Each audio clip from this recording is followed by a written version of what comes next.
China flies a spy balloon over American soil, and the Biden administration does nothing. Anti-Semitic Congresswoman Ilhan Omar loses her Foreign Affairs Committee spot as Democrats' caterwaul, and 86 Democrats vote against condemning the horrors of socialism. I'm Ben Shapiro. This is The Ben Shapiro Show.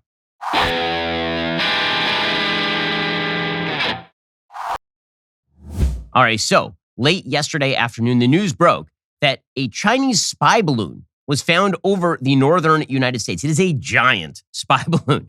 It looks as though the Wizard of Oz is going to descend in this balloon, or as the balloon boy may be found in this balloon, went through a wormhole in the past, somehow emerged here. But actually, it is a Chinese spy satellite, apparently. According to NBC News, the U.S. military has been monitoring a suspected Chinese surveillance balloon that has been hovering over the northern United States for the past few days. And military and defense leaders have discussed shooting it out of the sky, according to U.S. officials and a senior defense official. Pentagon spokesperson Brigadier General Pat Ryder told NBC News, quote, "The United States government has detected and is tracking a high-altitude surveillance balloon that is over the continental United States right now. We continue to track and monitor it closely. Once the balloon was detected, the U.S. government acted immediately to protect against collection of sensitive information." Apparently, the high-altitude balloon was spotted over Billings, Montana on Wednesday. It flew over the Aleutian Islands, through Canada, and into Montana as well. This apparently is not the only spy balloon that China has sent out there. Apparently now the Canadians are suggesting that there may be a second spy balloon that was flying over Canada. And apparently the new rule is that China gets to do pretty much whatever it wants in this space, and we will do nothing. Now, there are a bunch of unanswered questions here. Unanswered question number one, why are you flying a spy balloon? Like, what does it actually accomplish? See, China has satellites. Those satellites are perfectly capable of taking pictures from space of things in Montana, for example. Presumably, one of the things that they're attempting to monitor is America's nuclear arsenal, much of which is located in Montana. But if they can do it with satellites, why are they sending a balloon? Well, there are really only two possible answers to this question. Possible answer number one is that the balloon has capabilities for some odd reason that their satellites do not. Maybe a satellite went offline. They had to send a balloon instead. Maybe the balloon is more sophisticated for some reason than the satellites are. It's getting better pictures. And one is that the balloon is actually more effective than the satellites, in which case we should shoot it out of the sky because we shouldn't allow the Chinese to float a balloon over American soil. I don't know why this is difficult at all. By the way, you know who used to know this? Like the Soviets knew this, the Chinese knew this. And very famously in 1960, the United States had a U-2 surveillance flight shot down by the Soviet Union. It led to the actual imprisonment of an American pilot. Famously, the Chinese in 2001 knocked an American jet out of the sky. There were two jets that came into conflict over China. And that ended up with a major negotiation between the United States and China. So foreign countries have no problem, apparently, knocking American surveillance out of the sky. But apparently, the Biden administration does not want to knock a balloon out of the sky. And then there's the second possibility, which is China is doing this as a deliberate provocation, that the reason they are sending the balloon is because they know that we will notice a balloon. It turns out they are large and slow-moving. And so it'd be kind of hard for us not to notice the spy balloon. Or are they going to say it's a weather satellite? And so we probably should knock it out of the sky. In other words, we shouldn't allow a giant balloon to float over American soil unanswered. All it would take is a well-placed piece of ordnance to knock the balloon out of the sky. The Biden administration instead decided to do nothing. It's almost beyond reason. I don't understand what exactly the rationale would be for both the United States and Canada allowing China to do this sort of thing. In a brief statement late on Thursday, the Canadian Department of National Defense said a high-altitude surveillance balloon had been detected and was being actively tracked by a North American Aerospace Defense Command, a U.S.-Canadian military organization. It didn't provide any details about that balloon or say whether it was the same balloon that was detected inside the United States. What in the actual hell? Like, seriously, why is it that the Chinese get to float a balloon over American soil? Like, do you feel safe in the administration that allows the Chinese to float? Again, this is not a fast-moving projectile that is moving over the United States. This is not some sort of stealth surveillance plane that the United States just missed. It's not a satellite. It is a balloon. We should be shooting those things down, just as a sign to everybody else that you don't get to do this sort of thing over American soil. Meanwhile, the Biden administration, which had nothing to say about any of this yesterday, they did have certain things to say about, for example, the use of Russian anthems in international events. I gotta say, I feel like your priorities are a little misplaced, guys. Chinese balloon surveilling America's nuclear sites in Montana. Let it go. International organizations having athletes play their national anthem very bad. Here's Karine Jean-Pierre trying to make this case yesterday. In cases where sports organizations and event organizers, such as the International Olympic Committee, choose to permit athletes from Russia and Belarus to participate in supporting events, it should be absolutely clear that they are not representing the Russian or Belarusian states. And so that's the stance that we are providing, and the use of official state Russian Belarusian flags, emblems, and anthems should be prohibited as well. Okay, so the use of Russian anthems in international sporting competition, that should be prohibited. Chinese flying balloons over American soil, that sort of stuff happens. What are the priorities of this administration? It's cowardice. I mean, there's no other way to actually look at this unless there is something we do not know. This looks like cowardice. It looks like the Biden administration does not want to come to grips with the Chinese, and so they are allowing them to do things that no sovereign country should allow to happen to itself. And meanwhile, if you're looking at the state of the economy right now, it sort of seems like it's in a state of flux. You've got the Federal Reserve, which continues to raise the interest rates, trying to drive down the inflation rates. Hiring continues to be really, really hot. There's a new economic report out today that suggests that hiring remains unbelievably hot in January, over 500,000 jobs gained in the January report. Well, with all this uncertainty in the economy, shouldn't you diversify at least a little bit with my friends over at Birch Gold? You should call them up. They will get you set up to invest some of your money in the metal that has always provided a repository of value, no matter the economic circumstances. There's a reason that mankind has always been obsessed with gold. I mean, aside from the fact that it doesn't rust and it's malleable into various shapes, it also happens to be the world's best store of value over time. So taxes, they suck, and Birch Gold can help you avoid them by helping to shift over some of your money into a tax-sheltered retirement account. Birch Gold is the real deal. They have an A+ rating with the Better Business Bureau, thousands of happy customers, countless 5-star reviews. I think those reviews are speaking the truth because I'm one of the customers for Birch Gold. Again, relying on the federal government to keep your money safe, probably not the world's best answer, given the fact that we have a $31 trillion debt. So why don't you head on over to Birch Gold right now? Text Ben to 989898. Claim your free info kit on gold. Then talk to one of their precious metal specialists. That's Ben to 989898 right now. Go check them out right this very second. Okay, so meanwhile, the other big story of the day, another big story yesterday, was that Ilhan Omar was booted off the House Foreign Affairs Committee. And apparently this is the worst act of legislative usurpation in American history. I mean, if you're to judge by the Democratic reaction to the thing that they actually did to Paul Gosar and Marjorie Taylor Greene last time around, if you do it to Ilhan Omar, it's super bad. So remember, there was a precedent. The precedent was that parties get to pick the members of the committee that are members of their party. So if you're in the minority and you're the Republican Party, you get to pick which members go on the House Foreign Affairs Committee.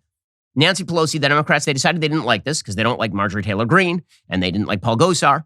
And so they decided they were just going to kick them off committees. And so now the Republicans have taken the House and they say, well, what's good for the goose is good for the gander. F around and find out. In other words, play stupid games, win stupid prizes. If this is the new way that we play this game, then those rules apply to you also. And that means that we can kick your vicious Jew hater off of the Foreign Affairs Committee. Now, by the way, Ilhan Omar was elected. I don't know what that says for the people of her district, but she has been elected multiple times to her seat in Minnesota. She is a vicious Jew hater. That is evident from all of her record, which we'll go through in a moment. Because remember, this is the person that Democrats are defending.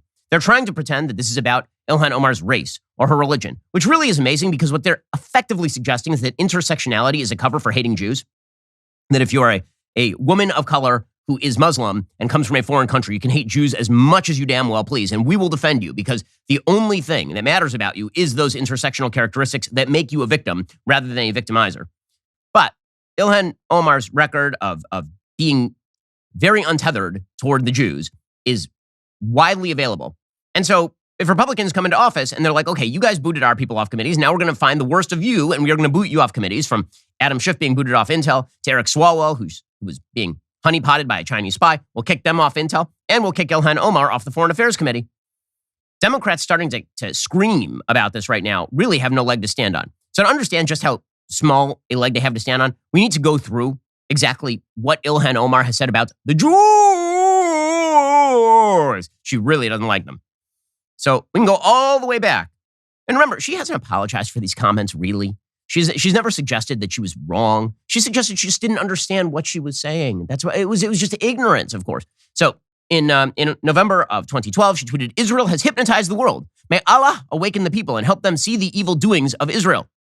Hashtag Gaza, hashtag Palestine, hashtag Israel." That was in the middle of Hamas firing rockets into Israel. But Israel, the Jews, they hypnotized the world. Okay, fast forward to 2016.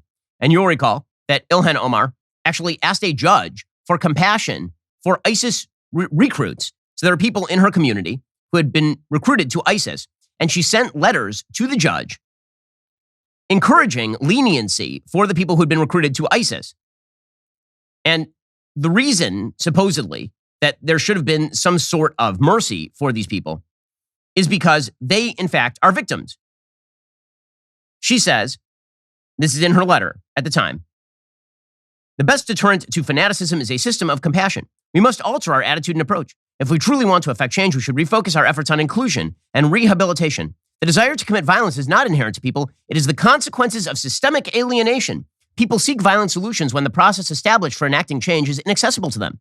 Fueled by disaffection turned to malice, if the guilty were willing to kill and be killed, fighting perceived injustice, imagine the consequence of them hearing, I believe you can be rehabilitated. I want you to become part of my community. Together we will thrive. So the idea is that you are a victim if you're trying to join ISIS, a victim of systemic alienation. And so we have to decriminalize trying to join ISIS, and we have to treat them as though society is responsible for their activities. This is Ilhan Omar back in 2016. Again, this is part and parcel of her anti-American view, which is that American foreign policy is egregious and evil and wrong's very Noam Chomsky view of the world. And therefore, everybody who hates the United States and tries to join a terrorist group is actually, they may be doing something wrong, but they are a victim of American foreign policy. And we have to have sympathy for them. And then in 2019, March of 2019, she had a spate of wonderful tweets in 2019. So she was tweeting against Nita Lowey. Nita Lowey, by the way, was a Democrat from the state of New York. And Nita Lowey had tweeted that she didn't like that Ilhan Omar was mischaracterizing support for Israel as somehow dual loyalty. And she then tweeted out, quote, our democracy is built on debate, Congresswoman. I should not be expected to have allegiance or pledge support to a foreign country in order to serve my country in Congress or serve on a committee. So no one expects Ilhan Omar to declare support for a foreign country, like allegiance to Israel, in order to serve on a committee. If you want to serve on the Foreign Affairs Committee, I mean, obviously, in the past, the Democrats could appoint you to that. But if you want to make a moral case, you should serve on the Foreign Affairs Committee. It seems like a baseline thing that you probably should not sympathize with the terrorists who are trying to destroy a democratic ally of the United States. That's a very different thing from declaring that you are somehow allegiant to the state of Israel, which, of course, another anti-Semitic trope is the only reason why people would support Israel is because Israel bought them off or they have dual loyalty. This, of course, followed hard on another tweet from hers, the famous All About the Benjamins tweet in October of 2019. It's all about the Benjamins. So Kevin McCarthy in 2019 had threatened punishment for Ilhan Omar and Rashida Tlaib over their criticisms of Israel, according to Glenn Greenwald. Right, Glenn Greenwald is very left-wing when it comes to Israel. And Ilhan Omar said, it's all about the Benjamins. It's all about the Benjamins, right? It's the Jews who bought off Kevin McCarthy and the rest of the Republican Party. And remember, her hatred of the Jews in Israel is not confined to that. She also believes that America is really bad. By the way, she compared BDS, boycott, divestment, and sanctions from Israel, which is a State Department-defined act of anti-Semitism, right? The idea that Israel should be cut off from the world economy because they are the Jewish state. Here she was suggesting that BDS is basically supporting the Tea Party in the United States. We must support efforts to end the occupation and achieve two-state solution. We should condemn in the strongest terms violence that perpetuates the occupation, whether it is perpetuated by Israel, Hamas, or individuals.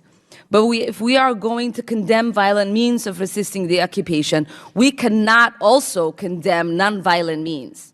This week, I introduced a resolution with civil rights leader, our colleague, John Lewis, and Rashida Tlaib, who know the importance of nonviolence movements. It recognizes the proud history of boycott movements in this country dating back to the Boston Tea Party. Yeah, but boycotting a democratic ally of the United States is basically the same thing as the Boston Tea Party, according to Ilhan Omar. This, of course, was the same year that she declared that Israel was very much akin to the Nazis, essentially. She suggested also that the United States and Israel are kind of like the Taliban. So that was a solid one. She tweeted this out. She tweeted out, quote, we must have the same level of accountability and justice for all victims of crimes against humanity. This is in 2021. We have seen unthinkable atrocities committed by the U.S., Hamas, Israel, Afghanistan, and the Taliban.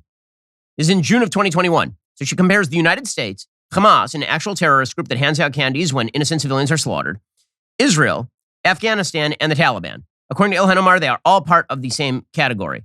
Well, I mean, I wish that for Ilhan Omar they were, because she seems to have significantly more sympathy for Hamas than she does for Israel.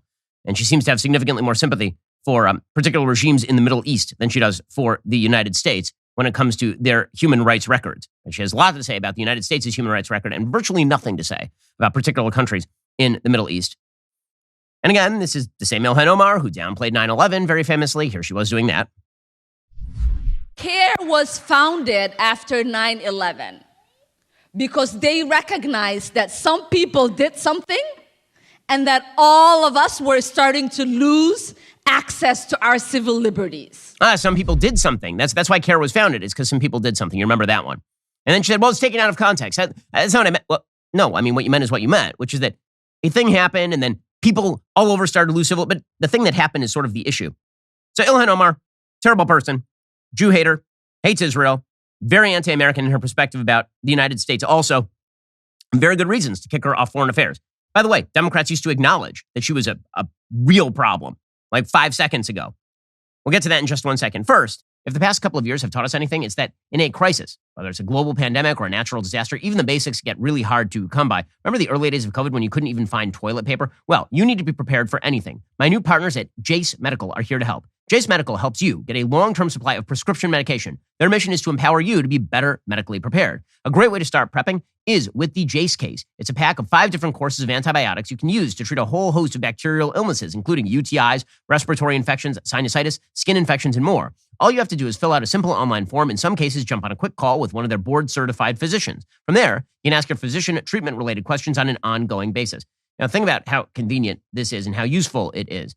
There have been many times in the past where I've had to travel. I know for a fact I'm going to be on the plane. I'm going to get sick. It's going to affect my voice, going to affect my throat. And I just don't have the antibiotic on hand. Jay's case gives me peace of mind knowing my family will have what we need if the worst happens. I want you to be prepared for anything too. Go to jacemedical.com, enter code BEN at checkout for $10 off your order. That's jacemedical.com, promo code BEN.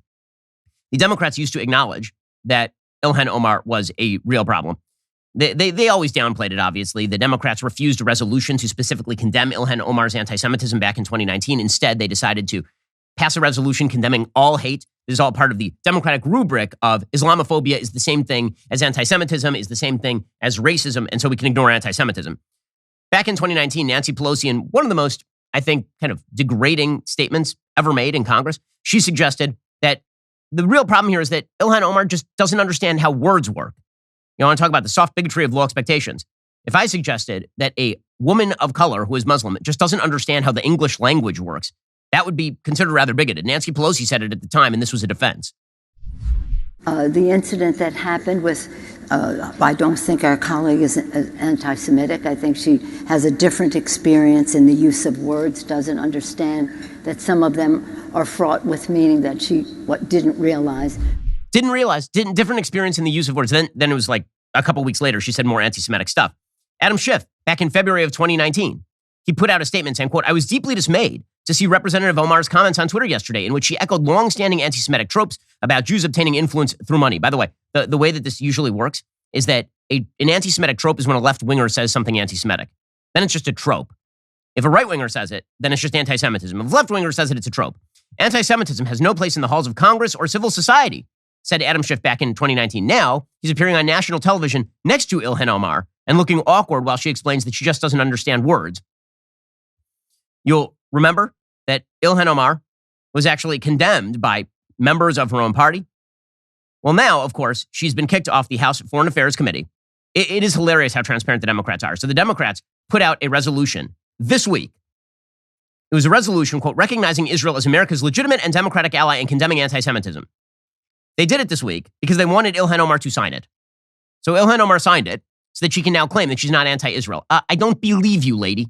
I don't. And there is literally no reason to believe you at all, as in none. Okay, so the reaction by the Democrats to Ilhan Omar being kicked off of foreign affairs is so telling. Instead of the Democrats basically saying, okay, we understand what's good for the goose is good for the gander. We should be able to pick our own members, and that was a mistake. They can't do that because they're the ones who started this fight. Instead of doing that, they are now claiming, of course, that the American people are being disserved by not having a person who hates America's foreign policy and place in the world, a person who despises America's ally Israel, and a person who hates Jews, instead of suggesting any reason why this person might want to change their viewpoint, instead it's a disservice to the American people not to have this person on the House Foreign Affairs Committee, according to the world's worst press secretary, Karine Jean-Pierre. She has apologized for her comments she made in the past. I think she was most recently did an extensive interview about this on Sunday, I believe on CNN, and has been vocal about condemning anti-Semitism as well as affirming our strong alliance and important partnership with Israel. Look, the way that we see this, it's a political stunt. Much like House Republicans' unjust removal of other leading Democrats from key committees in recent weeks, and it is a disservice to the American people. Disservice to the American people. She apologized. My ass, she apologized. She went on national TV and she said she just didn't understand that there were quote unquote tropes about Jews and money. Really? Did you not understand that? Is that the case? You have a degree in political science from a university. Do you not? You serve in Congress. Do you not? I have serious doubts about that. Like real doubts. As in, you're a liar congenitally about these particular issues. And you just lie consistently and never-endingly. Okay, so the people who are really mad were the members of the squad. And their excuse, of course, the members of the squad, is that everybody is targeting Ilhan Omar because she's black, which screams of the soft bigotry of low expectations once again. Over and over, it's the same sort of thing. Right? You're allowed to be as anti-Semitic and Jew-hating as you want, so long as you support Black Lives Matter. You're allowed to be as anti-Semitic and Jew-hating as you want, so long as you are a Marxist a la Jeremy Corbyn or Bernie Sanders. You're allowed to scream about how the Jews are like the Nazis, so long as you are a Muslim who comes from Somalia. So here is Rashida Tlaib getting very, very mad. The GOP is now doing what it is best at. Weaponizing hate against a black, beautiful Muslim woman. Oh, give me a... Congresswoman Omar's lived experience as a refugee and a child of survivor of war should be welcomed on this committee. It is needed. When you can't pass any bills that actually improve the people's lives, they turn to Congress. They turn Congress into a place of fear-mongering hate. The gentlewoman's time has expired. Omar will not be silenced. The gentlewoman's time has expired. Congresswoman Omar, the gentlewoman's time has expired. That our country is failing you today. Chamber. That lady has a Palestinian flag right outside of her office, and she had a map in her office that literally got rid of Israel. It just had a giant post-it that said Palestine on Israel. That is Rashida Tlaib, another flaming anti-Semite inside the squad, which seems to be filled with flaming anti-Semite. But it's about she's a black, beautiful woman. Oh, really? Is that what it's about? That she's a black, beautiful woman? Is that really what it's about? Because I noticed that there are a lot of other black Congress people who didn't get kicked off their committees yesterday. Many of them are female. Maxine Waters, who is maybe the most corrupt person in Congress, was not kicked off of her committee. But Rashida Tlaib, it's about these black and beautiful. Intersectionality is not a defense to being a garbage human. It is not a defense. But for the left, it is. It is, because the intersectionality is the only thing that matters. And of course, they agree with the fact that Ilhan Omar hates Israel and hates the Jews and is anti-American in her foreign policy. Hey, wait till we get to AOC in just a second, because it truly is astonishing. I mean, AOC went into like a full dance. Like she's literally, it's amazing. We'll get to that in just 1 second. First, everything that's going on in politics may make you lose sleep. I'll tell you another thing that's making me lose sleep. So I have a lot of things in my life that are making me lose sleep right now. My wife is pregnant with our 4th child. We got a dog, which means that I have to wake up like in the middle of the night to take the dog out. I've got work. I mean, there's just a lot going on right now. This means that when I lay my head on my mattress, that mattress must be covered with a Boll and Branch sheet. That's the only way I'm falling asleep. Boll and Branch sheets are made from the finest 100% organic cotton threads on earth. Their signature hem sheets were made with threads so luxurious, 3 U.S. presidents have slept in them. Boll and Branch sheets actually soften with every wash cycle. They're made without pesticides, formaldehyde, or other harsh chemicals. And best of all, Boll and Branch will give you a 30-night risk-free trial with free shipping and returns on all orders. You're not going to want to return them. I mean, I didn't want to return them so much that I literally threw out all other sheets in my house. We only do Boll and Branch for all my kids, for me, for my wife. I don't know a better endorsement than that. It makes a great Valentine's Day gift, by the way. Get 15% off your first set of sheets plus free shipping when you use promo code Shapiro at bollandbranch.com. That's Boll and Branch, BOLLAND, branch.com, promo code Shapiro. So the most dramatic, it was kind of an audition, I guess, for a part for a lot of the Democrats who were getting up and defending Ilhan Omar yesterday. They were auditioning they're all theater kids. So they were all auditioning for a part in Annie or something. And that meant the star theater kid of all theater kids. You know, a woman who holds her hands behind her back to suggest that she's being arrested and detained. A woman who goes to an empty parking lot and then looks into a camera wearing an all-white outfit and weeps. She got very into this. If you watch this clip with the sound off, it appears as though she is performing either Veruca Salt from Willy Wonka and the Chocolate Factory, I want the world, I want the whole world, or she is performing And I'm telling you, I'm not going from Dreamgirls. Either one is a possibility. And I'm telling you, I'm not going. Okay, so here is AOC, theater kid, dancing, jumping up and down, slamming her notepad on the podium because her friend Ilhan Omar will still be serving in Congress, but will not have access to as much classified information on the Foreign Affairs Committee because she's a terrible person. And in the background, you'll see Cori Bush just nodding along, man, nodding along. By the way, this would also be deemed, if this were a white Republican congressperson doing this, this would be deemed cultural appropriation. There's no question about it, given the stylistic choices that AOC is making during the speech. Here is AOC, theater child, getting ready to perform her greatest number yet. I think one of the things that we should talk about here is also one of the disgusting legacies after 9/11 has been the targeting and racism against Muslim Americans throughout the United States of America. And this is an extension of that legacy. Consistency, there is nothing consistent with the Republican Party's continued attack except for the racism and incitement of violence against women of color in this body. I had a member of the Republican caucus threaten my life, and you all and the Republican caucus rewarded him. This is about targeting women of color in the United States of America. Don't tell me, because I didn't get a single apology when my life was threatened. Thank you. Thank you. Whoops. Oh, man. What?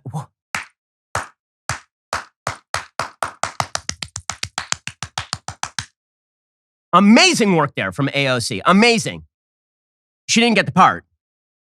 The part, unfortunately, went to Cori Bush. But AOC is... She's amazing. She's slamming her. I've never seen AOC quite so animated over anything except for defending her friend, the rabid anti-Semite. She makes a habit of defending rabid anti-Semites quite a lot, doesn't she? From Jeremy Corbyn to Ilhan Omar to Rashida Tlaib. If we can judge you to a certain extent by the friends you keep, if all of your friends are of a particular ilk, it does suggest something about maybe your own feelings on a particular subject.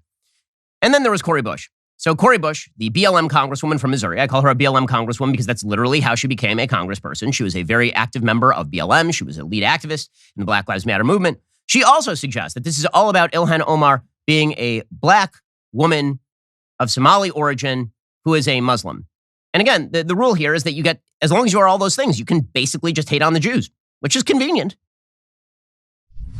Republicans are waging a blatantly Islamophobic and racist attack on Congresswoman Omar. And I've said it before, I will say it again. The white supremacy happening is unbelievable. This is despicable.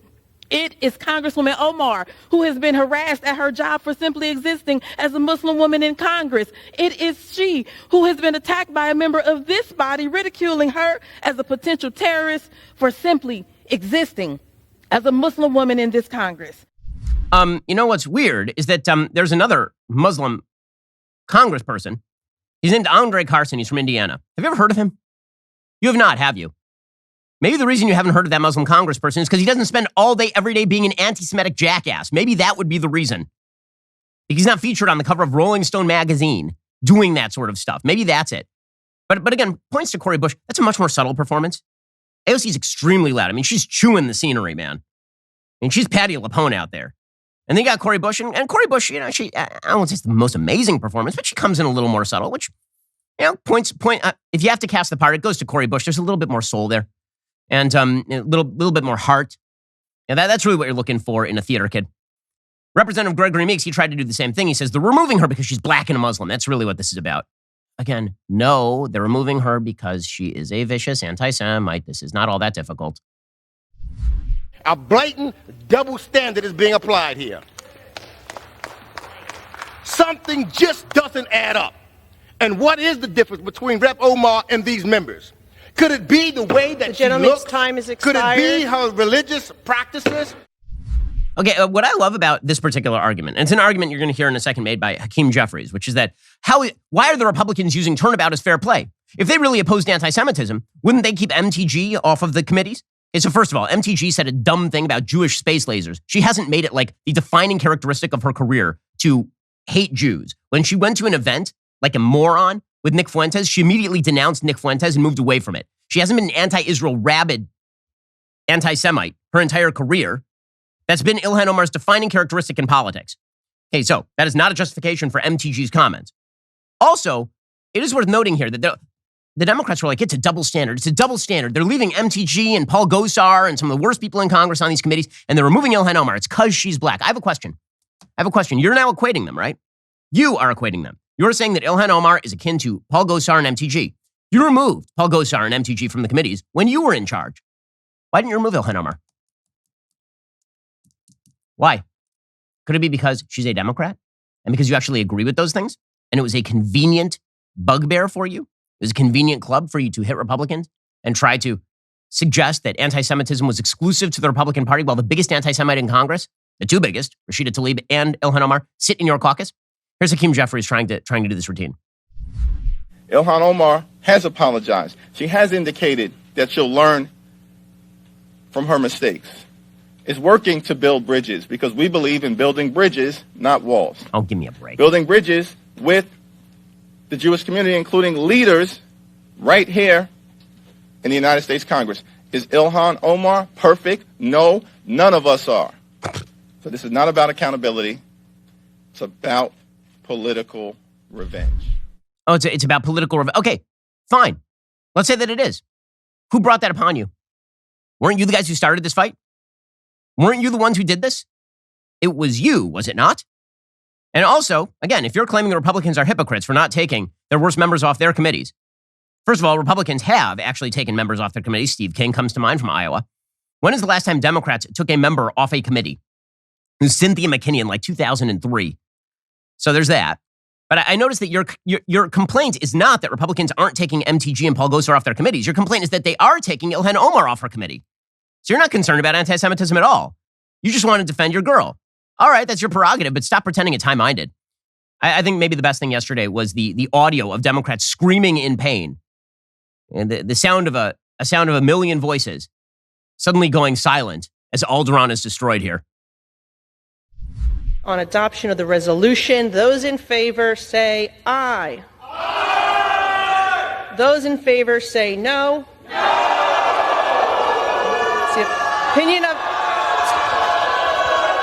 It's the opinion of the chair that the ayes have it and the resolution is agreed to.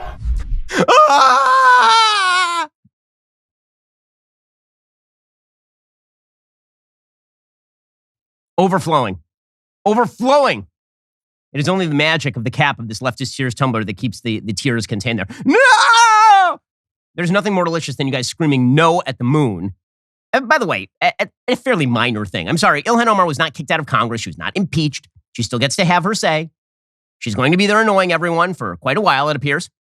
We'll get to more of that in just 1 second. Plus, Democrats rejecting a resolution to condemn like the worst excesses of socialism up to and including mass murder. Get to that in a moment. Now, as I've been telling you, I'm lacking sleep right now, like really lacking sleep. I need coffee. I got up this morning. I had 2 giant cups of coffee because I needed it. The dog woke me up in the middle of the night for half an hour. And I went to bed late because we were doing work. And then I woke up early this morning with my kids. I need my Black Rifle coffee. And this is why I encourage you to get Black Rifle coffee as well. It is the best coffee in America. Black Rifle coffee is roasted by a veteran-led team of brilliant coffee graders here in the United States. Their founder, Evan Hafer, has actually scoured the planet for the perfect beans, ensuring they've passed the most stringent standards of excellence. They're constantly coming out with new roasts to try, like their most recent, Beware the Delaware Roast. You can sign up for Coffee Club subscription and have Black Rifle coffee delivered straight to your door on a schedule. Not to mention, Black Rifle is doing amazing work for our nation's veterans. This year alone, Black Rifle Coffee donated over 120,000 bags of coffee to veterans and first responders while expanding their own team of active duty service members, veterans, and veteran family members. Go to blackriflecoffee.com, use promo code Shapiro at checkout, get 10% off your purchase and your first Coffee Club order. Again, blackriflecoffee.com, use promo code Shapiro for 10% off. Also, you can get it in grocery and convenience stores near you. Black Rifle Coffee is America's coffee. All right, speaking of companies that actually like you, go buy Jeremy's razors, okay? Like, I don't know how many times I have to tell you guys this. Gillette hates your guts. Harry's Razors hates your guts. These are all run by wokesters. They want to take your money and then use them to make commercials about how your daughter needs to shave her chin because your daughter's actually your son. Jeremy's Razors ain't going to do that. We don't hate your guts. We just want to give you a good razor. That's all. Jeremy's Razors is offering a great deal that ends at midnight tonight. It is 40% off all razors. Why the discount? Well, because 1 year ago, Joe Biden tried to force a vax mandate on private employers, some 85 million Americans. The Daily Wire, we told him where to stick it. We sued the federal government and we won. After a 6-3 ruling in our favor at the Supreme Court, the mandate was dead. Together, you and we kicked the government's ass. So on the first anniversary of this excellent victory for all Americans, Daily Wire CEO and God King Jeremy Boring has issued a special decree on the razors that bear his name. 40% off all razors. This means you can get a Precision 5 razor with flip back trimmer, shave cream, post-shave balm, extra blades, and a handy travel case for just $35.99. That is a saving of $24. The Biden admin and its totalitarian cronies, they were cut down, and now we rejoice by drinking their tears and shaving. So now is your last chance to get 40% off all Jeremy's Razors by going to jeremy'srazors.com today. That's jeremy'srazors.com. By the way, they also have all of the beard oil and the shampoo and the body wash and everything else that you need. Head on over to jeremy'srazors.com. Well, Ilhan Omar, she's been kicked off her Foreign Affairs Committee, but that actually allows her more of a platform in a certain way. So for all the talk about she's being deplatformed, the reality is that she's getting a lot of attention and she loves it. You can see that she's kind of enjoying it. So yesterday she gave a speech in which she said, I will continue to speak up because representation matters. Yeah. Oh, more intersectionality. This little girl was me. Look at who I am intersectionally. Okay, so I'm of the view we shouldn't look at your skin color or your religion. We should look at the fact that you're a flaming Jew hater. That's the thing we should probably look at. But she's a representative. She represents intersectionally with the intersectionalism, with so much intersectionality. Here we go. We say there is nothing objective about policymaking. We all inject our perspective, our point of views, our lived experiences, and the voices of our constituents. That's what democracy is about. So I will continue to speak up because representation matters. I will continue to speak up for little kids who wonder who's speaking up for them.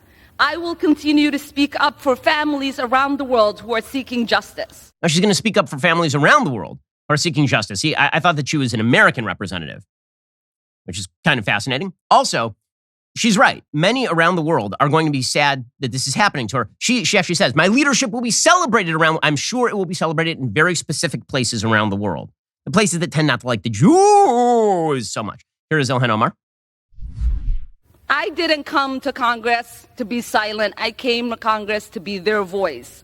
And my leadership and voice will not be diminished if I am not on this committee for one term.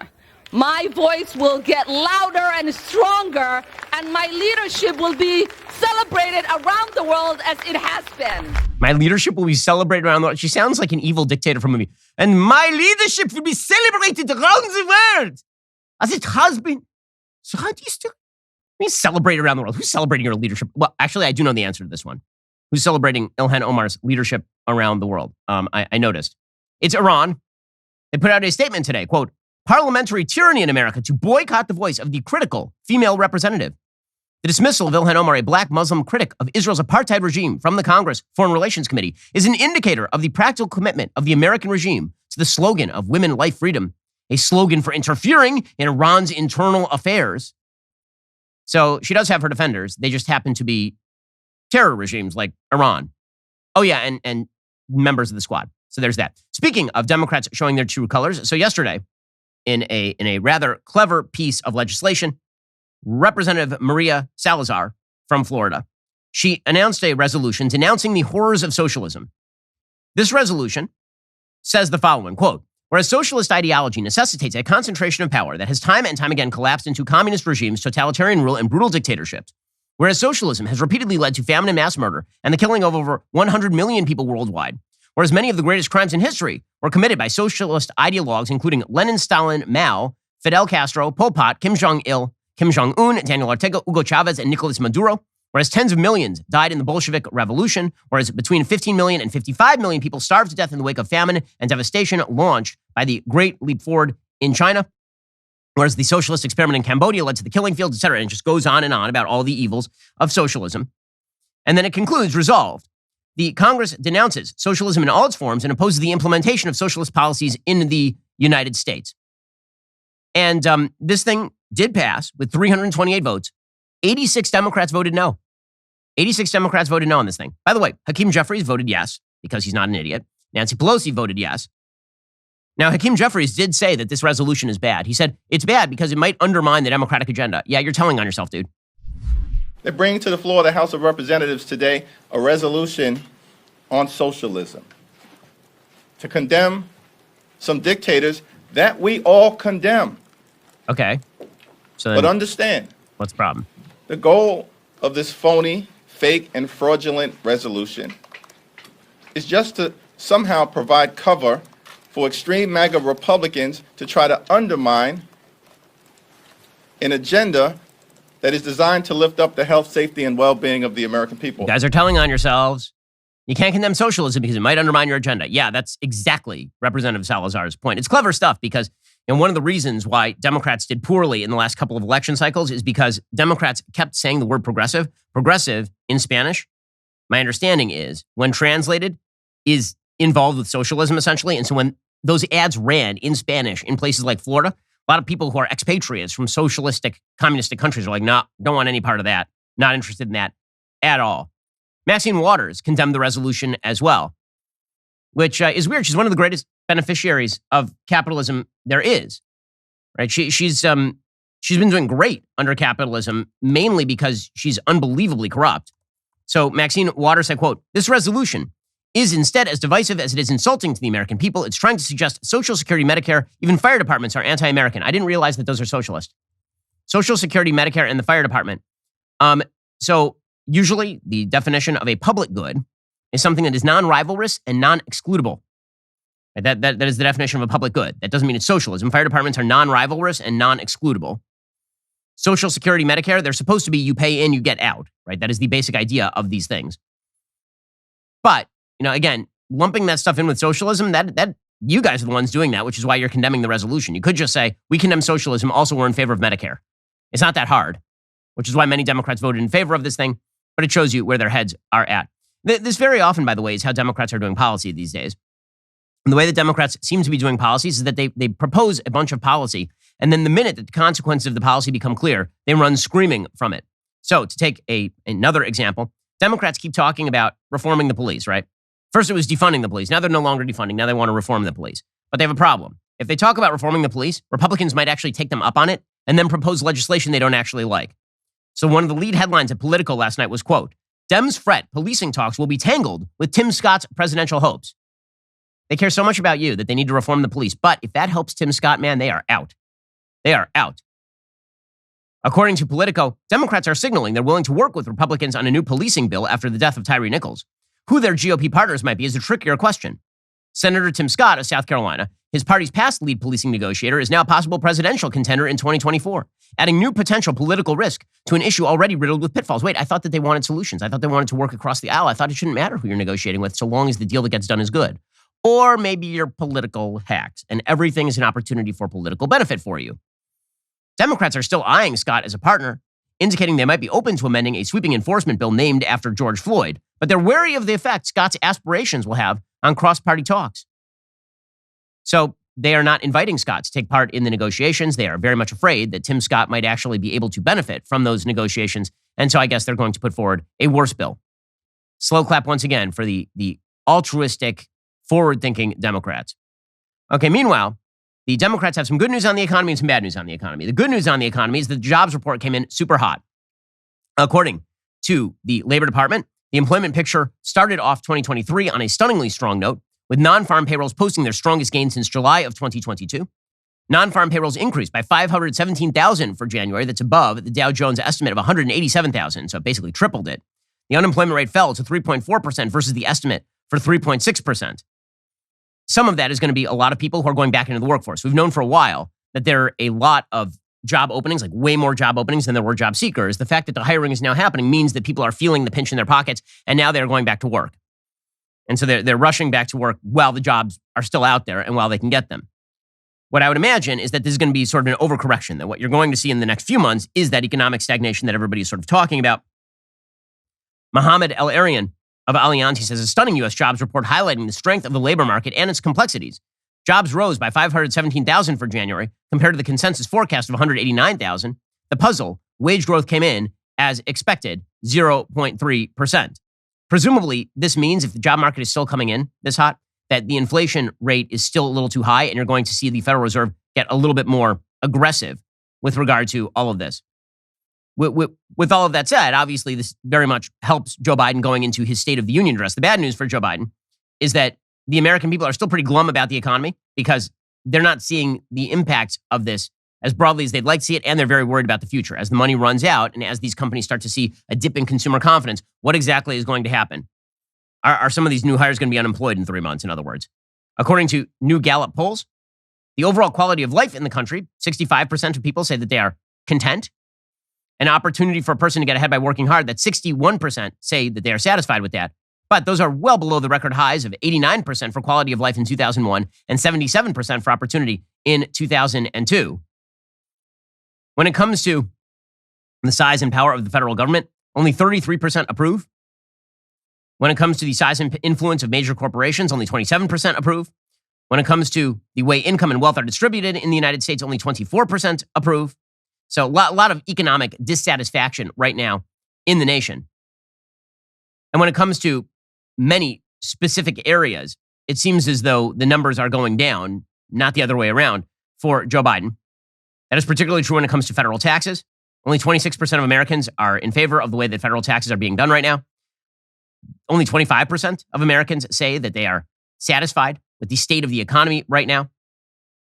And these are not amazing numbers for Joe Biden. So what that means is that there is a lot of room for a dip still if the economy starts to go the other way. Now, obviously, you want to root for a good economy. It helps a lot of people if the economy is good. But what this is really going to do is it's going to embolden Joe Biden and the Democrats to push for broke. Right? For Joe Biden to continue to push things like student loan relief, meaning like just breaking the law and trying to release student loans or spending trillions of more dollars or all of the rest. You know, trying to negotiate hardball with the debt ceiling instead of negotiating some sort of deal so he can blame Republicans. The problem for Joe Biden continues to be that the man is just not good at speaking. I mean, he never was any great shakes on it, but now he's just not even, he's not with us anymore. Here was Joe Biden yesterday saying the most transphobic thing I've ever heard, frankly, from the president of the United States. I'll assume he did it by accident, but yeah, it's weird. More than half the women in my cabinet, more than half the people in my cabinet, more than half of the women in my administration are women.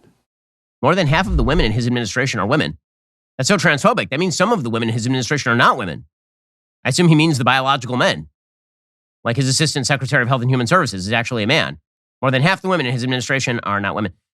One of the things I like best about the Biden administration is that it's basically just grumpy old men. He brings back in Bill Clinton yesterday, and they get confused about their notes. It's a weird clip, but I have a bit of news on this one. Somewhere I'm supposed to have some notes here. These are the President Biden's notes. Why don't you just deliver mine? Why don't I just give your speech here? And you can give mine. I found it. Exciting stuff. Old men getting confused over notes. I should point out here, you know how old Bill Clinton looks, right? I mean, he looks pretty bad, Bill Clinton. He's aging pretty rapidly here. Bill Clinton is 4 years younger than the current president of the United States. He left office in 2000. He left office 23 years ago, and he is 4 years younger than the current president of the United States. Yes, we may be ruled by the aged boomers forever, and it's going to be just great. Okay, time for some things I like and then some things that I hate. So I was looking through the Best Picture nominees this year, and I haven't seen all of them yet. I have yet to see Everywhere, Everything, All at Once, All the Time, whatever that movie is called. I haven't seen that one yet. I haven't seen some of the kind of smaller movies.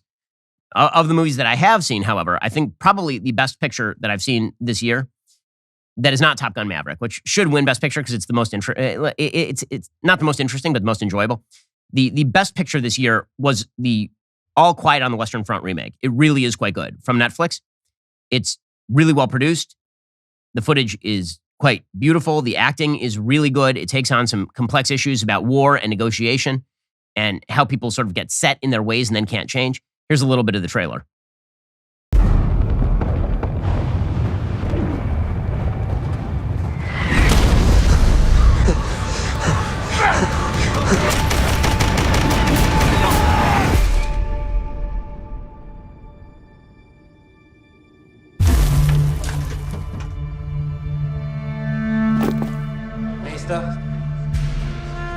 Heimat? Ich möchte noch nicht loslegen.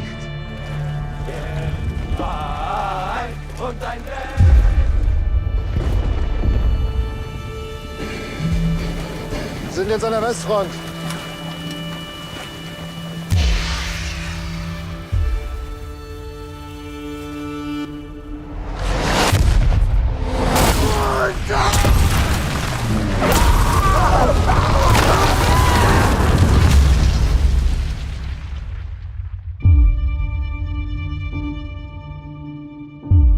Wieder mehr als 40.000 Tote allein in den letzten Wochen. It's the footage is great. I mean, it's a great looking film. It's really effective, and you can see that on Netflix.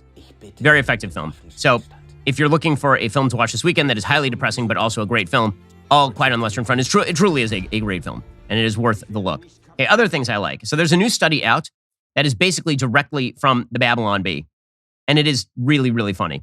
Here is the study, quote, from the UK Daily Mail. Unattractive people are more likely to keep wearing face masks in post-COVID era, study suggests. So, I mean, that answers the question as to why Jimmy Kimmel's audience is still all masked up, why when they pan the audience of The View, everybody is still wearing a mask. I suppose that is one reason. I mean, it's either pathological fear of life, which has now been embedded in the minds of millions of Americans who believe that they ought to be safe from literally everything in life up to and including the common cold, or it's people actually like covering their face because they aren't particularly good looking. According to the UK Daily Mail, attractive people are less likely to keep wearing face masks in the post-COVID era, a study suggests. Researchers conducted 3 questionnaires asking people about self-perceived attractiveness and mask-wearing intentions in various scenarios. They conclude that young and middle-aged Americans who view themselves as attractive, quote, believe wearing a mask hinders the opportunity to deliver a favorable impression to others. On the other hand, people who don't view themselves as attractive buy into the mask attractiveness belief, the face-covering notion that actually enhances their looks. Not inaccurate. And there are some people where the mask looks a lot better. Did you have that experience during COVID, by the way? That experience where you met somebody and you dealt with them for like a lot of it. I was in California. Everybody was masking up for a long time. You remember you'd be dealing with people like on a regular basis, and they were all wearing masks. And then they would remove the mask, and you're like, because your brain fills in the parts of the face that, by the way, this is actually one reason why people look cool in sunglasses, because your brain fills in sort of the most attractive version of the person under the sunglasses. Maybe that, I assume that's the case for Kanye West's Balenciaga head covering or something. And I guess if you look like a racer head and like your entire head is covered in a thing, then we can all fill in the gap or something. But I find this one of the least actually controversial studies is that if you think that you are not that attractive, you are very much happy to be wearing a bag over your head or a mask over your face. Not a shocker at all there. So well done on science for now confirming common sense. Okay, time for some things that I hate. All right, so I have been made aware of a video on YouTube that apparently is part of kind of an online trend on the TikToks and the YouTubes, and it's what the kids are doing. And there is a suggestion out there by a plastic surgery doctor that I have had lip filler, but not only lip filler, bad lip filler. Which, I mean, again, you want to make the case that I don't look good? I'm totally here for it. Fine with me. What though?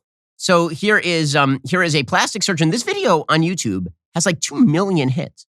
So apparently there are a lot of people who are very eager to believe that I got a bad lip filler, as opposed to that a particular shot of me isn't at a very flattering angle.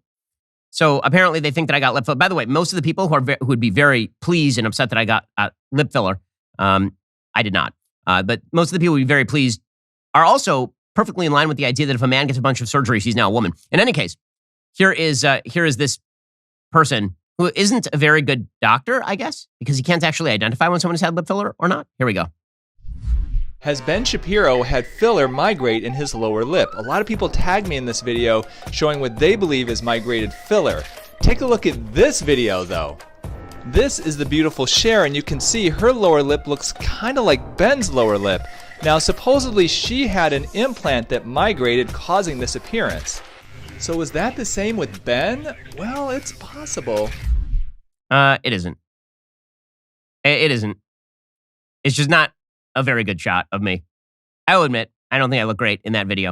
I don't think I look great in most videos, by the way. But yeah, I'm here for the full denial. I do not have lip filler. I have never had lip filler. I have no intention of having lip filler. I'm amused that people are apparently interested in the question of whether I've had lip filler. So, for the record, I have not had Botox. I have not had lip filler. I am 5'9" and I weigh 158 pounds. And no matter how many people out there tell you that I'm 5'4", I'm not. And no matter how many people tell you that I have lip filler, I do not. And frankly, eyes up here, guys. Stop objectifying me. Stop treating me like an assemblage of body parts. I'm a human with a soul. I'm a human with feelings. So you stop that right now, internet. You and your lip filler obsessions. Okay, other things that I hate today. So there's a trend now, and it's really been driven by the fact that the Biden administration hired essentially a fat activist in order to push bad medicine. There's now a trend of pieces in our mainstream legacy media suggesting that medicine is fat phobic. And that when people come into the office and they are overweight and you tell them they need to lose weight, that this is somehow an aspect of you hating people who are obese or overweight. No, it isn't. Being overweight is bad for you. The way that you reduce being overweight, unless you have a genetic condition, the way that you reduce being overweight is with caloric deficit. Again, this is not particularly difficult stuff in concept. It's very difficult to achieve as somebody who's had to lose weight before, because I wanted to look a little bit better. As somebody who's put on weight to gain some muscle, right? I mean, people do this all the time. It's not fun, right? Going on a restrictive diet where you can't have as much sugar and as much fat is not fun, but it is doable. The fact that it is doable, however, is what the left really objects to. You notice that there is a real political gloss to all of this. You see I don't see a lot of right-wingers who are like, yeah, man, the fat phobia thing's a real problem. You see a lot of left-wingers doing this, and this ties into a broader rubric, which is that people are never responsible for their own problems. It must be some sort of external factor in the universe. So there's a piece in the Washington Post by a doctor named Shalina Obuobi called, "Yes, Doctors Can Fat Shame. Here's what to do about it." Quote, "My patient is in her early 30s, soft-spoken, soft-bodied, and determined. She was diagnosed with prediabetes at a work health screening. Diabetes and hypertension run in her family. Her father died in his 50s from heart disease. As her primary care physician, my role is to help her avoid a similar fate. We talk about her goals. She would like to avoid medications and she wants to lose weight. I counsel her on a diet and exercise and then schedule her for a follow-up appointment in 3 months. At her next appointment, she is crestfallen and withdrawn. She has gained 7 pounds. I print out packets with information on the Mediterranean diet and she glances at them defeated. Sensing her hesitation, I suggest we start her on metformin, a medication used to treat prediabetes, but she declines. Weight loss is hard, I say. She doesn't return to my clinic after that. I think often about how I failed that patient, how physicians fail patients like her all the time. I have a question. What did this physician do wrong? The woman said, I want to lose weight and I want to do so without taking drugs. And you recommended to her a diet that would help her lose weight. When she came back in, knowing her priorities, you then offered her another diet to help her lose weight. And then when she appeared hesitant, you offered her a medication that would help her lose weight. But you did it wrong, apparently. Why did you do it wrong?